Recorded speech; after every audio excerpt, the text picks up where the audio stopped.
दोस्तों वीडियो में बात करेंगे कि बीजेपी के सांसद संबित पात्रा आखिरकार किस कांड का शिकार हो गए। साइबर अपराध का शिकार हो गए और उसके बाद सोशल मीडिया पर आकर जो बोला तो पब्लिक ने संबित पात्रा के साथ साथ पीएम मोदी की भी क्लास लगा दी। एक तरफ बीजेपी के तमाम नेता दावा करते हैं कि देश सुरक्षित हाथों में है, लेकिन साइबर अपराध लगातार बढ़ते जा रहे हैं और संबित पात्रा जैसे सांसद भी इसका शिकार हो गए। सोशल मीडिया पर संबित पात्रा ने अपना दर्द बयां किया और जनता को अपने जानने पहचानने वालों को जागरूक करते हुए क्या कहा संबित पात्रा ने कहा कि मेरा व्हाट्सएप नंबर हैक हो गया है।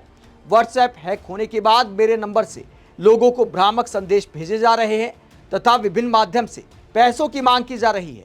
कृपया ध्यान दें कि इस प्रकार के सभी संदेश पूर्णतः फर्जी एवं साइबर अपराध का हिस्सा हैं। उनका मुझसे कोई संबंध नहीं है। इस घटना की जानकारी मिलते ही मैंने ओडिशा पुलिस के वरिष्ठ अधिकारियों को इसकी सूचना दे दी है। मामले में आवश्यक कानूनी एवं तकनीकी कार्रवाई की जा रही है। मेरा विनम्र अनुरोध है कि जब तक मेरा व्हाट्सएप नंबर पूरी तरह सुरक्षित रिकवर नहीं हो जाता, तब तक मेरे नंबर से आने वाले किसी भी संदेश, कॉल या आर्थिक लेन देन संबंधी अनुरोध पर विश्वास न करें। कृपया किसी भी प्रकार की धनराशि ना भेजें और यदि कोई संदिग्ध संदेश प्राप्त हो तो उसका उत्तर देने से भी बचें।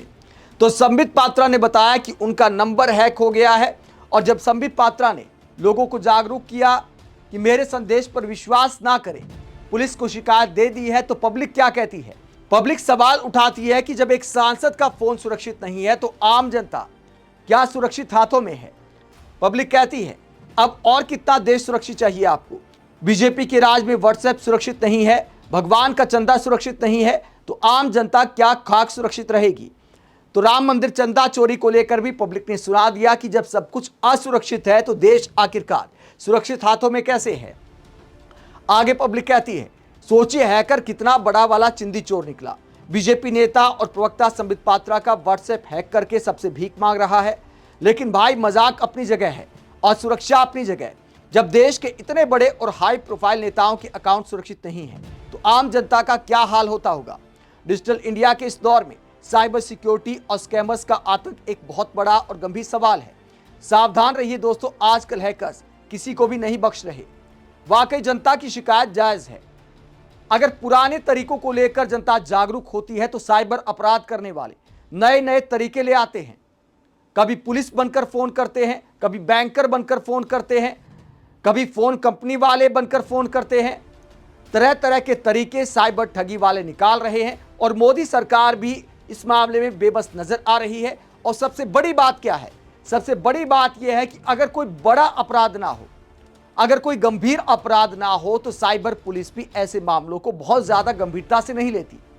अगर किसी के साथ छोटा मोटा कांड हो गया है, अगर किसी के साथ 10-20 हज़ार की ठगी हो गई है तो मामला लंबित रहता है, लंबे समय तक कोई कार्रवाई नहीं होती। ऐसे बहुत सारे मामले सामने आते हैं। इसीलिए साइबर ठगी वालों के भी हौसले बुलंद हो जाते हैं कि भैया कुछ बिगड़ना तो है नहीं। कभी बताया जाता है कि झारखंड के जंगलों से नेटवर्क चल रहा है, कभी बताया जाता है कि मेवात से नेटवर्क चल रहा है। तो ऐसे नेटवर्क आखिरकार खुल्लम खुल्ला ऑपरेट कैसे हो रहे हैं? इसके बाद पब्लिक संबित पात्रा को क्या कहती है? इसीलिए हमारे नेता जब अपना दर्द बताते हैं, ठगी की शिकायत करते हैं, अपनी आप बीती बताते हैं तो सहानुभूति से ज्यादा मजाक किया जाता है। पब्लिक कहती है यही रोज टीवी में आकर चिल्लाता है कि देश सुरक्षित हाथों में है, इसका एप्पल फोन से व्हाट्सएप ही हैक हो गया। देश में साइबर सिक्योरिटी का हाल खुद देखिए। नेताजी का खुद का मोबाइल नंबर हैक हो गया है। सब कुछ डिजिटल करना है सरकार को, लेकिन डिजिटल सिक्योरिटी जीरो है। तो पब्लिक सवाल उठाती है कि जिस लेवल पर सब कुछ डिजिटल किया जा रहा है तो सुरक्षा भी उसी हिसाब से होनी चाहिए।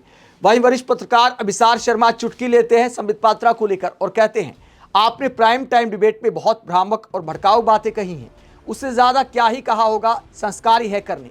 आपका दिन शुभ हो। तो अभिसार शर्मा कटाक्ष करते हैं कि आप जिस तरह की भाषा का इस्तेमाल करते हैं उतने गंदे मैसेज तो हैक करने वाले ने भी नहीं भेजे होंगे।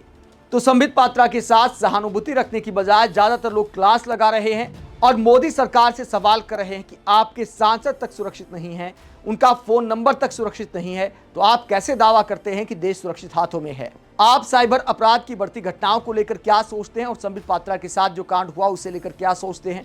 कमेंट बॉक्स पर अपनी राय जरूर दें। साथ ही चैनल को सब्सक्राइब भी करें। नमस्कार।